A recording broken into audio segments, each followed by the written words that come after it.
முத்துராமலிங்க தேவர் சிலையா இருந்துகிட்டோம், இல்ல காமராஜரோ இல்ல காந்தியோ எம்ஜிஆரோ இல்ல யாரோட சிலையும் கூண்டுக்குள்ள இருக்காரு. அம்பேத்கர் சிலை மட்டும் கூண்டுக்குள்ள இருக்கும். அம்பேத்கர் உன் கால் மேல காலை போட்டு உன் ஊரை நோக்கி கை நீட்டி நிக்கிற மாதிரி ஒரு சிலை இருக்குன்னா அது உனக்கு கௌரவம், அது உனக்கு பெருமை. முதல்ல இந்த அம்பேத்கருக்கு சாதி சாயம் பூசுற எல்லாரையும் செருப்பால் அடிக்கணும்.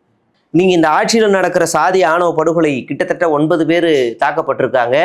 அடுத்து இப்படி ஒரு சம்பவம் வருதுன்னா இந்த அரசு யாருக்கான அரசுன்னு ஒரு கேள்வி வருது. திறக்கக்கூடாதுன்னு போராட்டம் பண்ணவங்க மேல நடவடிக்கை எடுக்காம சட்டப்படி திறக்கணும்னு அனுமதி வாங்கினவங்க மேல நடவடிக்கை எடுக்கப்படுது. அந்த ஊரையே சூறையாடி இருக்கு காவல்துறை. கிட்டத்தட்ட ஒரு மாஞ்சோலை மாதிரி இல்ல வாச்சாத்தி மாதிரி அந்த ஊரை சூறையாடி இருக்கு காவல்துறை. எவன் பிரச்சனை பண்றானோ அவனை தூக்கி உள்ள உட்கார வச்சுக்கிட்டு அந்த சிலை திறந்தே இருக்கணும்டா, எவன்டா அதை காதுன்னு அவர் ஆர்டர் போட்டிருக்கணும். ஆனா அந்த சிலை மறுபடியும் அதை விட கொடூரமா தகரம் வச்சு மூடப்பட்டிருக்கு. அப்ப இந்த நேரத்துல நீலம் பண்பாட்டு மையத்துல இருந்து ரஞ்சித் அவர்கள் ஒரு அறிக்கை வெளியிடுறாருன்னா அந்த அறிக்கையில பச்சை கிளின்ற வார்த்தையே இல்லை, அதாவது விஜய்ன்ற பேரே இல்லை, கண்டிக்கிறோம்ன்றதே கிடையாது. சம்பவத்தை கண்டிக்கிறோம், அரசே இல்லை. சம்பவத்தை கண்டிக்கிறோம், தாவேக்கா அரசே இல்லை, விஜய் அல்ல. எங்கள் சேவை உங்களுக்கு பிடித்திருந்தால் லைக் ஷேர் பண்ணுங்க. எங்களுக்கு உதவணும்னு நினைச்சா பக்கத்தில் இருக்க QR கோட் மூலமா உதவி செய்யுங்க. நன்றி. வணக்கம். இன்று நம்மோடு அரசியல் விமர்சகர் ஊடகவியலாளர் சேகுவரான் இருக்கிறார். உரையாடும். வணக்கம். வணக்கம் தோழர். சேலம் கங்கவல்லி ஒதியத்தூரில் அம்பேத்கர் சிலை மீதான ஒரு பிரச்சனை, அது பூதாகரமாக வெடித்து பட்டியலின மக்கள் பலரும் கைது செய்யப்பட்டிருக்கிறாங்க. ஆண்கள் ஊரில் இல்லை அப்படிங்கிற தகவல்கள்லாம் வருது. இப்போ நீலம் ப்ரொடக்ஷன் ரஞ்சித் அவர்கள் இதற்கு கண்டனம் தெரிவித்து ஒரு அறிக்கை வெளியிட்டிருக்கிறாங்க. அந்த அறிக்கையினுடைய பின்னணி, இந்த விஷயத்தில் என்னென்ன நடந்துட்டுருக்கு அப்படிங்கிறத உங்களுடைய பார்வையில் சொல்லுங்கள். ஃபஸ்ட்டு இந்த விவகாரம் எடப்பாடி பழனிசாமி முதலமைச்சராக இருக்கும்போது இருந்தே இருக்குது. 2020 தொட்டு இப்போ வரைக்கும் இருக்குது. 2020-21 காலகட்டங்களில் இந்த சிலையை திறக்கக்கூடாதுன்னு ஒரு பெரிய எதிர்ப்பு வருது. ஏன்னா இந்த சிலை அம்பேத்கர் கால் மேலே கால் போட்டிருக்காரு. அது இல்லாமல் ஒரு குறிப்பிட்ட சமூகத்தை நோக்கி இவருடைய கால்கள் இருக்குது, இடைநிலை சமூகத்தை சேர்ந்து கால்கள் இருக்குது, அது எங்களுக்கு அவமானம் அப்படின்னு சொல்கிறாங்க. முதல்ல இந்த அம்பேத்கருக்கு சாதி சாயம் பூசுற எல்லாரையும் செருப்பால் அடிக்கணும். அம்பேத்கர் உன் கால் மேல காலை போட்டு உன் ஊரை நோக்கி கை நீட்டி நிக்கிற மாதிரி ஒரு சிலை இருக்குன்னா அது உனக்கு கௌரவம், அது உனக்கு பெருமை. இன்னைக்கு நீ இந்த இடத்துல இந்த சமூகத்துல நீ வாழ்ந்துகிட்டு இருக்கிற, ஒரு சுதந்திரமா வாழ்ந்துகிட்டு இருக்கிற, இந்த இந்திய அரசியலமைப்பு சட்டத்தோட ஒன்றி நீ வாழ்ந்துகிட்டு இருக்கிறன்னா அந்த மனுஷன் போட்டதுதான், அந்த மனுஷன் போட்ட விதையில தான் நீ வாழ்ந்துகிட்டு இருக்கேன்னு அந்த ஆளுக்கு சொல்லி, அந்த கூட்டத்துக்கு சொல்லி புரிய வைக்க வேண்டியது இங்க இருக்கிற ஆளுங்க. அதை தவற விட்டது இன்னைக்கு. அதனாலதான் இன்னைக்கு இந்த பிரச்சனை. அவர் ஒரு சாதிய தலைவராக கட்டமைக்கப்பட்டு இன்னைக்கு இருக்காரு. அம்பேத்கரோட சிலை தமிழ்நாட்டில் 3 வகையில் நம்ம பார்த்துருப்போம். ஒன்று மார்பளவில் இருக்க சிலை, இல்லைன்னா கையில் புத்தகத்தை வச்சுட்டு கை ஓங்கி இருக்கும். இந்த 2 சிலையுமே 3வது ரகமாக பார்த்தா கூண்டுக்குள்ளே இருக்கும். மீதி எந்த சிலையுமே கூண்டுக்குள்ளே இருக்காது. நீங்கள் முத்துராமலிங்க தேவர் சிலையாக இருந்துகிட்டோம், இல்லை காமராஜரோ இல்லை காந்தியோ எம்ஜிஆரோ இல்லை யாரோட சிலையும் கூண்டுக்குள்ளே இருக்காரு. அம்பேத்கர் சிலை மட்டும் கூண்டுக்குள்ளே இருக்கும். இவ்வளவு மோசமான ஒரு இதை வெளியில் இதை சொல்லவே இது அசிங்கம். இது அவர் அடைக்குள்ள அடைச்சு வச்சதே. ஆமா, இந்தியாவுடைய அரசியல் அமைப்பை வகுத்து தந்த ஒரு மாமேதையோட சிலை அடைக்கப்பட்டிருக்கு கூண்டுக்குள்ள. இன்னைக்கு இந்த சிலை ஒரு 20 அடி சிலை தான். அதுல ஒரு பெரிய விஷயம்லாம் கிடையாது. அது ஒரு கௌரவமா இருக்கணும். அதே பக்கத்துல 2 சிலைகள் இருக்கு. அந்த சிலைகள் எந்த பிரச்சனையும் கிடையாது. இவருக்கு மட்டும்தான் இப்ப பிரச்சனை. இப்ப இவ்வளவு நாளா அந்த சிலை மூடப்பட்டது காரணமா என்ன சொல்றாங்கன்னா, அப்பவே எதிர்ப்பு வந்துருச்சு, அதனால சட்ட ஒழுங்கு பாதிக்கப்படக்கூடாதுன்னு துணியால மூடியே வச்சிருந்தாங்க அப்படின்னு ஒன்று வருது. இப்போ ஆட்சி மாறினதுக்கு அப்புறமா யாரோ ஒருத்தர் போய் ஏதோ பண்ணி ஆட்சியர்கிட்ட அனுமதி வாங்கிடுறாரு. அப்புறம் துணி எடுக்கப்படுது. எடுக்கப்பட்ட உடனே இடைநிலை சமூகத்தை சேர்ந்த ஒரு 10-15 பேர் போராட்டம் நடத்தியிருக்காங்க. இல்லை, ஆனால் ஒரு இரவு நேரத்தில் அதை கால் பகுதியை மட்டும் மூடி இருந்த தகடை யாரோ போய் விலக்கிட்டாங்க. அங்கே CCTV கேமரா இருந்தது, அதை மாற்றி வச்சுட்டு இந்த வேலையை செஞ்சுட்டாங்க அப்படிங்கிற ஒரு செய்தி வருது. அதில் அனுமதி வாங்கியாச்சு. ஓகே, மாவட்ட ஆட்சியர் அனுமதி கொடுத்தாச்சு. சிலையை திறக்க வேண்டியது காவல்துறையோட வேலை. சகல பாதுகாப்பையும் கொடுத்து அந்த சிலையை திறக்கணும். இது எதுக்கு மறைமுகமாக திறக்கணும் அப்படின்ற ஒரு கேள்வி வருது. இப்போ நீங்கள் திறந்தவங்க மேலே நடவடிக்கை எடுக்காம, திறக்கக்கூடாதுன்னு போராட்டம் பண்ணவங்க மேலே நடவடிக்கை எடுக்காம சட்டப்படி திறக்கணும்னு அனுமதி வாங்கினவங்க மேலே நடவடிக்கை எடுக்கப்படுது. அந்த ஊரையே சூறையாடி இருக்கு காவல்துறை. கிட்டத்தட்ட ஒரு மாஞ்சோலை மாதிரி இல்லை வாச்சாத்தி மாதிரி அந்த அந்த ஊரை சூறையாடி இருக்கு காவல்துறை. அனுமதி பெற்றிருக்காங்க. அதிகாரிகளோட ஆடியோக்கள் வெளியாகுது. ஒரு அம்மா ரத்தத்தோட சிந்தி இப்படி போராடிக்கிட்டு இருக்கிற வீடியோக்கள் வெளியாகுது. 3 அந்த பெண்களை வந்து அடிச்சு ஆமா மண்டையை அந்த உடைச்சு. அந்த ஊர்ல இருக்கிற ஆண்கள் எல்லாரும் தலைமறைவாகிற அளவுக்கு ஒரு சூழலை உருவாக்கி வச்சிருக்கு இந்த தாவேக அரசு. ம். இப்ப இந்த காவல்துறை யாரு கட்டுப்பாட்டு கீழே இருக்கு, சட்டம் ஒழுங்கு யாரு கீழே இருக்குன்னு தெரியும். சிஎம் விஜய் அப்ப நம்ம யாரை கண்டிக்கணும்னு நமக்கு தெரியும். இந்த அம்பேத்கர் சிலை தன்னுடைய கட்சியினுடைய கொள்கை தலைவர்கள்ல ஒருவரா வச்சிருக்கிற விஜய் அம்பேத்கர் சிலைய இப்படி ஒரு பிரச்சனை வருதுன்னா எவன் பிரச்சனை பண்றானோ அவனை தூக்கி உள்ள உட்கார வச்சுக்கிட்டு அந்த சிலை திறந்தே இருக்கணும்டா, எவன்டா அதை காதுன்னு அவர் ஆர்டர் போட்டிருக்கணும். ஆனா அந்த சிலை மறுபடியும் அதை விட கொடூரமா தகரம் வச்சு மூடப்பட்டிருக்கு. இதை விட வேற அசிங்கம் தமிழ்நாட்டுக்கு வேற எதுவுமே கிடையாது. நீங்க தமிழ்நாட்டை தாண்டி அம்பேத்கருக்குன்னு ஒரு உரிய மரியாதை பார்க்கணும்னா தெலுங்கானா மாநிலத்துல ஹைதராபாத்துக்கு போனீங்கன்னா 125 அடி உயர சிலை ஒன்று இருக்கும். அது வந்து தெலுங்கானா சட்டமன்றத்துக்கு பக்கத்து பில்டிங்கே அதான் இருக்கும். அந்த சிலையை பார்க்கும் போதெல்லாம் புல்லரிக்கும், அப்பா இவ்வளோ பெரிய அம்பேத்கர் சிலையா அப்படின்னு. அதே போல நீங்க டெல்லிக்கு போனீங்கன்னா இங்க எப்படி அம்பேத்கர் உட்கார்ந்துருக்காரோ, கால் மேல கால் போட்டு இப்படி வச்சு இப்படி உட்கார்ந்துருக்காரோ அதே மாதிரி ஒரு கம்பீரமான சிலை அங்கேயும் இருக்கும். நாடாளுமன்றத்திலயும் இருக்கும். டெல்லி அம்பேத்கருக்குன்னு ஒரு மணிமண்டபம் இருக்கு, அங்கேயும் இருக்கும். அப்ப அந்த சிலையை இங்க வைக்கணும், இங்க வச்சிருக்காங்க அப்படின்னா அதை நம்ம திறந்திருக்கணும். அரசாங்கத்தோட முறையோட பர்மிஷனோட அதை திறந்திருக்கணும். ஆனா இன்னைக்கு வந்து அதை திறக்க முடியாத ஒரு சூழல் உருவாயிருக்குன்னா, நீங்க இந்த ஆட்சியில் நடக்கிற சாதி ஆணவ படுகொலை கிட்டத்தட்ட 9 பேர் தாக்கப்பட்டிருக்காங்க. அடுத்து இப்படி ஒரு சம்பவம் வருதுன்னா இந்த அரசு யாருக்கான அரசுன்னு ஒரு கேள்வி வருது. அப்ப இந்த நேரத்துல நீலம் பண்பாட்டு மையத்துல இருந்து ரஞ்சித் அவர்கள் வந்து ஒரு அறிக்கை வெளியிடுறாருன்னா அந்த அறிக்கையில பச்சை கிளின்ற வார்த்தையே இல்லை, அதாவது விஜய்ன்ற பேரே இல்லை, கண்டிக்கிறோம்ன்றதே கிடையாது. சம்பவத்தை கண்டிக்கிறோம், அரசே இல்லை. சம்பவத்தை கண்டிக்கிறோம், தாவேக அரசே இல்லை, விஜயே இல்லை, காவல்துறையை கண்டிக்கிறோம். காவல்துறை யார் கீழே இருக்கு? தாவேக அரசை வலியுறுத்துகிறோம், தாவேக அரசை வலியுறுத்துகிறோம், சம்பவத்தை கண்டிக்கிறோம். வலிச்சிடக்கூடாது விஜய்க்கு, ஈயம் பூசின மாதிரி இருக்கணும், இல்லாத மாதிரி இருக்கணும். இது வந்து இப்ப ஆரம்பிக்கல பாரஞ்சித் இந்த அரசை காப்பாற்றுவதற்கு. சைதாப்பேட்டையில குடிசை மாற்று வாரியங்கள்ல அந்த பிரச்சனை வருது. அதுக்கு வந்து காசை வாங்கினது வந்து தாவேகாவுடைய எம்எல்ஏ.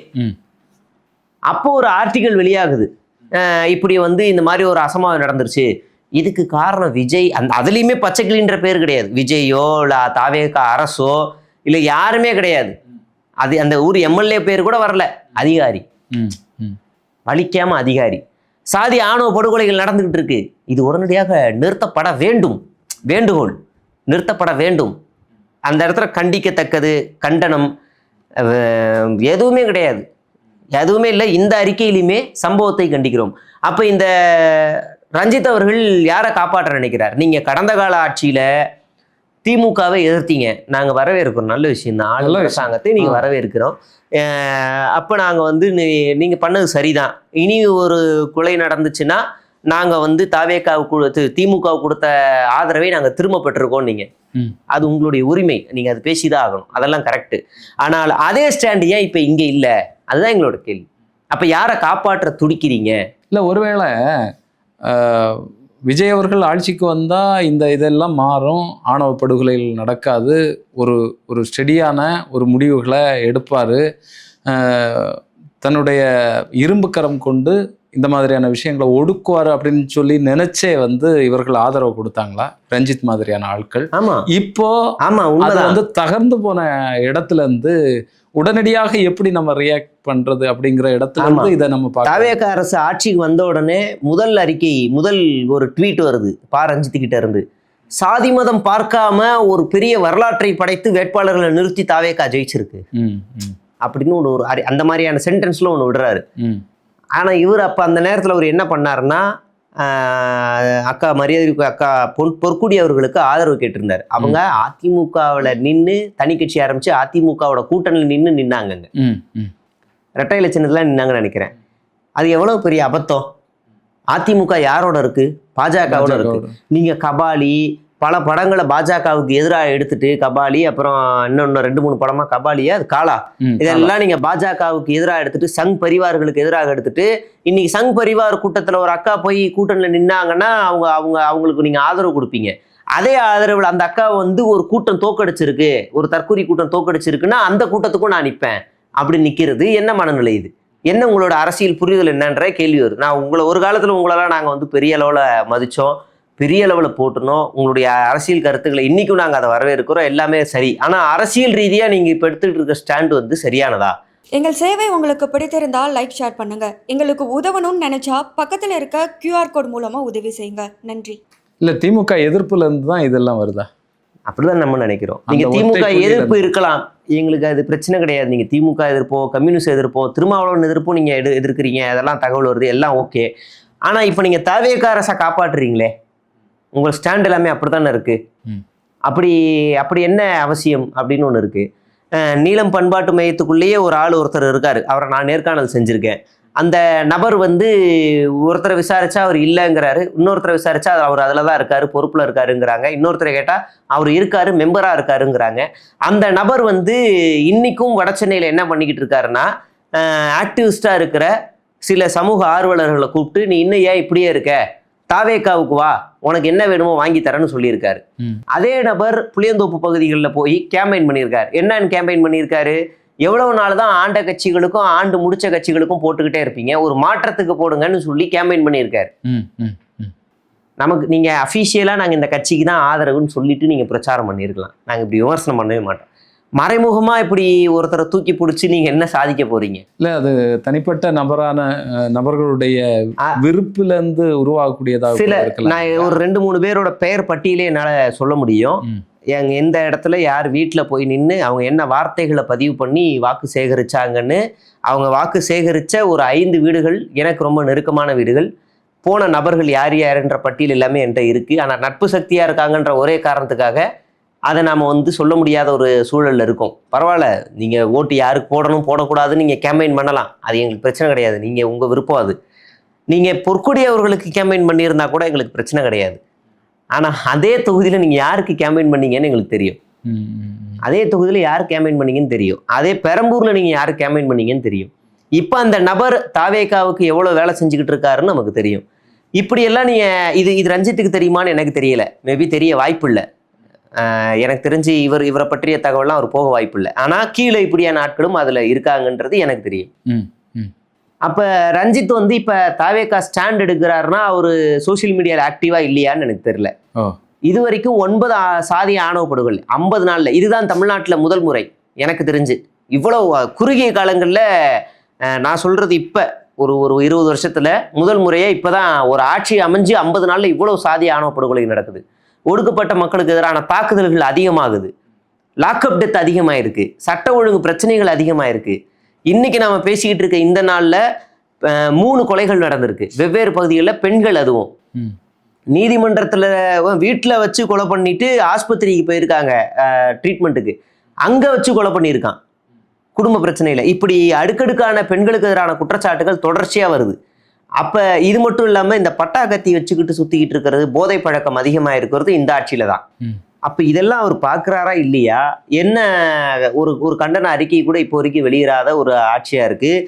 குறிப்பாக அந்த லாக்அப் டெத்து கூட அவர் என்ன சொல்கிறாருன்னா, வேதனை அளிக்குது, இது இப்படி இருக்குது, இதை வந்து சரி செய்யணும், இது வந்து இதுவாக இருக்குது, கூடுதலான ஆள் மேல் நடவடிக்கை எடுக்கணும், அதனால் தாவேக அரசை வலியுறுத்துகிறோம், மறுபடியும் வலியுறுத்துகிறோம். ரஞ்சித் அவர்களுடைய அறிக்கை. ஆமாம், அறிக்கையில் நீங்கள் எதுக்கு வலியுறுத்தணும்? கண்டிக்கணுன்ற வார்த்தையே வரலையே. ஏன் இப்போ நீங்கள் எதிர்க்கிறீங்கன்னா இப்போ இந்த இடத்துல நாங்கள் இவ்வளோ நேரம் உங்களை பற்றி பேச வேண்டிய அவசியம் கிடையாது.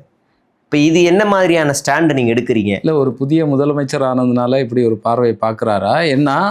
ரஞ்சித் அவர்கள் வந்து ஒரு பண்பாட்டு மாற்றத்திற்காக, ஒரு சமூக மாற்றத்திற்கான நிச்சயமா ஒரு வேலையை வந்து தொடர்ந்து பண்ணிட்டு இருக்கிறாரு. அதில் வந்து நம்ம குறை கொள்ளவே முடியாது.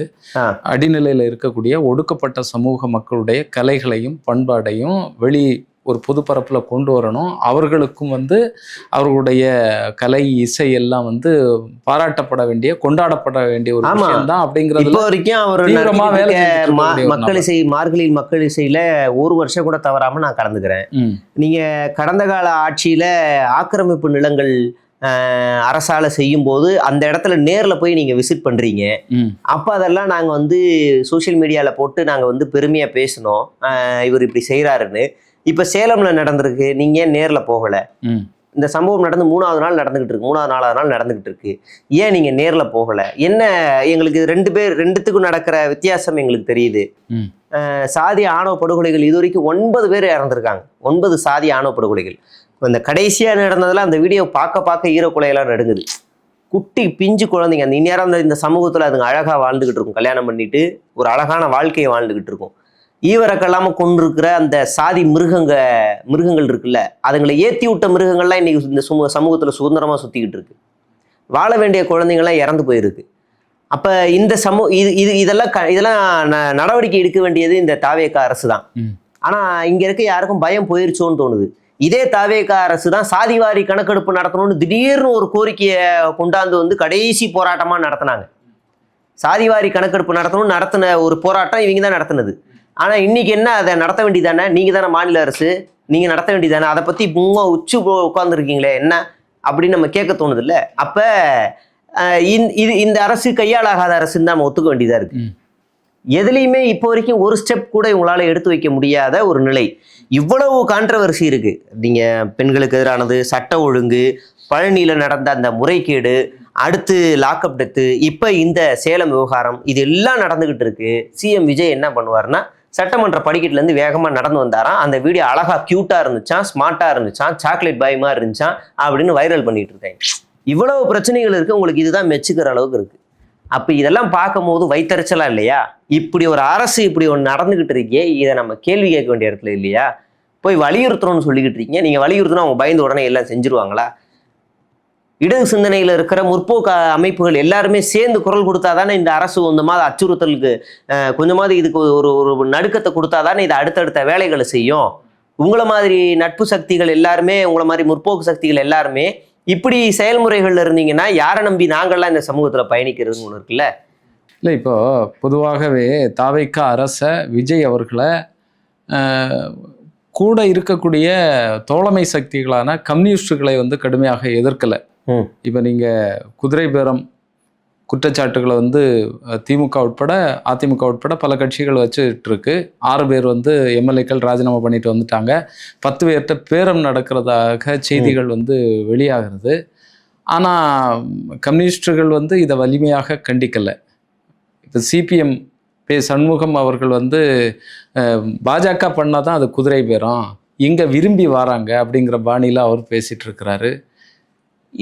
எல்லாருமே ஒரு விஜய் மயமாக ஆகிட்டு இருக்காங்களா? அதனுடைய ஒரு வெளிப்பாடாகவும் நம்ம ரஞ்சித் அவர்களை பார்க்க வேண்டியதாக இருக்கா?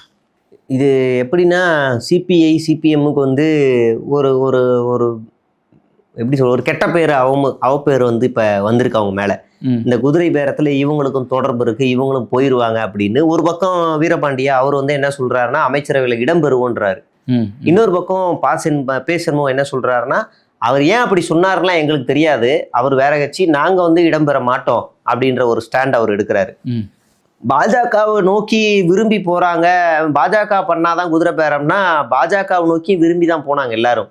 பாஜக ஸ்கூலுக்கு கூட்டு போற குழந்தை மாதிரி அழுதுகிட்டே கூட்டு கட்சி ஆபீஸ்குள்ள விடல.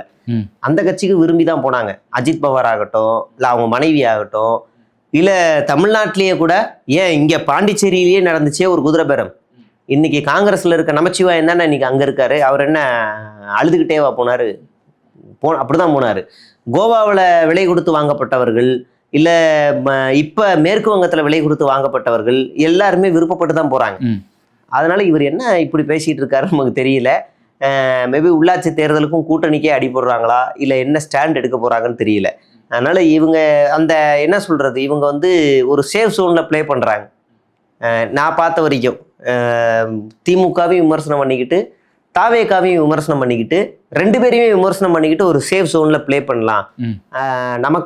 நாம இழந்த அந்த மரியாதையை நாமளே நிலைநிறுத்திக்கணும்னா 2 பேர் மீதும் விமர்சனங்களை வச்சுக்கிட்டே போவோம் அப்படின்னு அவங்க நினைக்கிறாங்களான்னு தெரியல. சிபிஎம் சிபிஐ 2 பேரோட அறிக்கையும் போய் பார்த்தா, ஒன்று தாவேகா எதிர்ப்பு அறிக்கை இருக்கும், அடுத்து திமுக எதிர்ப்பு அறிக்கை இருக்கும். 2ம் சேர்ந்து கலந்தே வரும், கலந்தே வந்துகிட்டு இருக்கும். ஒரு பக்கம் பேசணும்னு சொல்லுவார், 6 மாதம் டைம் கொடுக்குறேன், நீங்கள் எதுக்கு இப்போவே இந்த ஆட்சியை இப்படி துன்புறுத்துறீங்கன்றாரு. ஆனால் அவரே அடுத்தடுத்த கண்டன அறிக்கைகளையே விட்டுக்கிட்டே இருக்காரு தாவேகா அரசை எதிர்த்து. அப்போ இதெல்லாம் பார்க்கும்போது என்னன்னா, நாங்கள் 2 பக்கமும் இல்லை, நாங்கள் ஒரு தனித்துவமான கட்சின்றத அவங்க ப்ரூஃப் பண்ணுறாங்க. அதுலேருந்து அவர் அந்த ஸ்டேட்மெண்ட்டை கொடுக்குறாரு. ஆனால் அந்த ஸ்டேட்மெண்ட்டு அது தவறான ஸ்டேட்மெண்ட் தான் என்னை பொறுத்த வரைக்கும். பாஜகவும் விருப்பப்பட்டு தான் போகிறாங்க, இங்கேயும் விருப்பப்பட்டு தான் போகிறாங்க. அதுக்கு பின்னாடி நடந்த பேரம் என்னங்கிறது தான். அஜித் பவார் போனார், அடுத்து அவர் மேலே இருந்த கிட்டத்தட்ட பல சிபிஐ வழக்குகள் அப்படியே இரவோட இரவாக க்ளோஸ் பண்ணப்பட்டுச்சு. அப்போ அது என்ன வற்புறுத்தி கூப்பிட்டு போனாங்களா என்ன? அப்போ இதிலெல்லாம் நம்ம வந்து கருத்து சொல்கிறதுல இப்படி தான் சொல்லி ஆகணும். இல்லை, இப்போ இங்கே சேலம் கெங்கவல்லி இந்த அம்பேத்கர் சிலை பிரச்சனையில் வந்து இவங்க விடுதலை சிறுத்தைகள் கட்சியுமே வந்து வலிமையாக தங்களுடைய குரலை எழுப்பவில்லைல்ல. அந்த மக்களுக்கு கூட வலிமையாக நின்று இருக்கணும், ஆதரவாக நின்று இருக்கணும். ஆனால் அவங்களும் நிற்கலையே. அவங்களுடைய நிலைப்பாடை எப்படி பார்க்குறது? அதான் திருமாவளவன் அவருடைய கட்சியை இழக்கிறதுக்கு எல்லாமே வழிவகை செய்யும் அண்ணன். அவர் வந்து கொஞ்சம் முனைப்போட செயல்படணும். கடந்த காலங்களில் வந்து அந்த வேங்கை வயல் மலம் கலந்த தொட்டி விவகாரத்தை முதலாக வெளியில் கொண்டு வந்தது அங்கேருந்த டிஒஎஃப்ஐ, சிபிஎம்ல இருக்க இளைஞர் அமைப்பு தான். அதுக்கு அடுத்து அதில் பெரிய போராட்டம் நடத்தி பின்னாடி நின்னது விசிகா. மற்றபடி அதிமுகவோ தாவேகாவோ பாஜகவோ எவனும் அங்கே உள்ள கிட்ட கூட போகலை. அவனுங்கள்லாம் வந்து அதை மூடி மறைக்க தான் பார்த்தானுங்க. இவங்க தான் அதை வெளியில் கொண்டு வந்தது. அப்போ அதே ஒரு முனைப்பு வந்து இங்கேயும் இருந்திருக்கணும். அதை வந்து தவற விடுறதுனால என்ன ஆகும்னா, இன்னைக்கு கிடைச்சிருக்கு இந்த அரசியல் அதிகாரம் வந்து ஒரு நிலையானதாக நீங்கள் பார்க்க முடியாது. அது திடீர்னு போச்சுன்னா திரும்ப நீங்கள் மக்கள்கிட்ட வரும்போது, நீங்கள் அந்த வாக்கு சேகரிக்க அந்த மக்கள்கிட்ட வரும்போது உங்களுக்கு அந்த மரியாதை அது எல்லாமே இழக்கப்படும். உங்கள் மீது அவங்க வச்சிருக்க நம்பிக்கை போகும். முதல்ல இந்த கட்சி வரும், நமக்கான கட்சின்னு வச்சிருக்க ஒரு நம்பிக்கை வந்து இழக்கக்கூடும். அதனால உடனடியாக பாதிக்கப்பட்ட மக்களுக்கு அந்த நிர்வாகிகளை உடனே அனுப்பி அந்த போராட்டத்தில் களத்தில் நிற்க வைக்கிறது அவருடைய முக்கியமான வேலையாக இருக்கணும். தொடர்ந்து பேசுவோம் வரக்கூடிய நாட்களில் இது எந்த மாதிரியான விளைவுகளை ஏற்படுத்தும், ஒரு சுமூகமான முடிவுக்கு இது வருமா அப்படிங்கிறத எதிர்பார்ப்போம். புதிய கட்சி என்ன அவங்க தரப்புலேருந்து வெளிப்படையாக இன்னுமே எதையும் வெளிப்படுத்தலை. அந்த நிலையில் என்ன முடிவெடுக்க போகிறாங்க அப்படிங்கிறது தெரியல. அதிகாரிகளுக்கு என்ன அழுத்தம், என்ன எந்த வகையில் இது முடிய போகிறது அப்படிங்கிறது தெரியல. தொடர்ந்து பேசுவோம். உங்களுடைய நேரத்திற்கு நன்றி. நன்றி தோழர்.